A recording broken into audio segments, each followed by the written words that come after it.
Sazı ben isterim söhbət sözü yaşasın Hüseyin'in özü hamını tərif eyləyim yaşasın Hüseyin'in özü Leylan məclisi tərif eyləyim elləri tərif eyləyim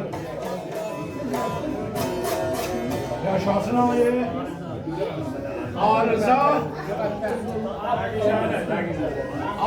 Tərqizadə bəyin xaloğlusu ənam verib əhl-i məclis sağlığına oğlan evinin sağlığına, qız evinin sağlığına, ağsaqqəllər sağlığına bu məclisdə zəhmət çəkənlər sağlığına çay verən, ələyaqçı hamısının sağlığına baba sən başdan dibə hacı pulsan mən Azərbaycanın şərqini sənlə tanımışam.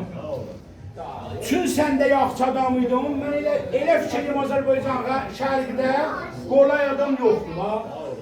Allah bilir, bunu ürəkdən deyirəm. Mən yəni Azərbaycanın şərqini sənin ağalığınla tanımışam. Allah səni həmişə var eləsin.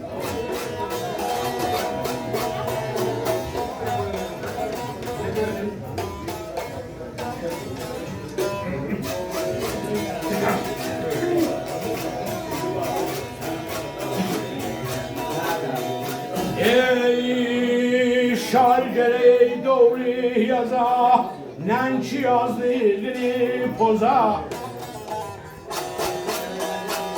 Azerbaycan şərqdə bir dənədir Hacı Murteza Hacı Murtezanı tərif eyləyim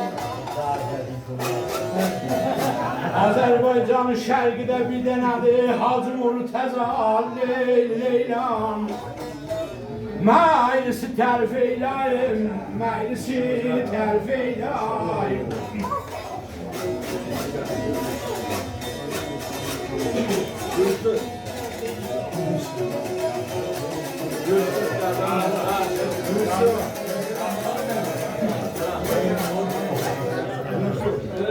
Kapadan yürü.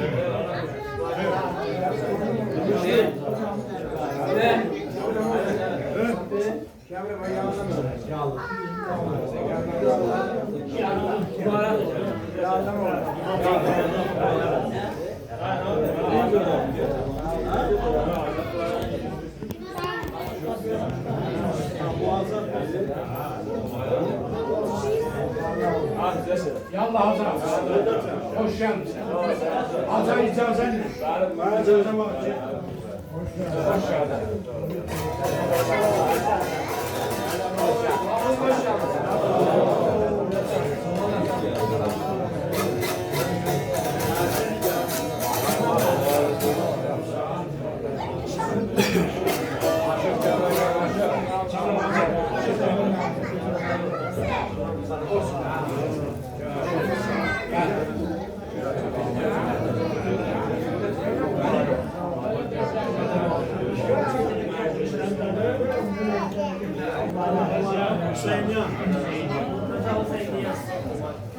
Ənam verib ağaya Murteza Hüseyniyan əvvəldə Hacı'nın sağlığına ondan sonra damadın sağlığına əyləşən ağsaqqəllər sağlığına oğlan adamı, qız adamı hamısının sağlığına yaşasın Ayə Murteza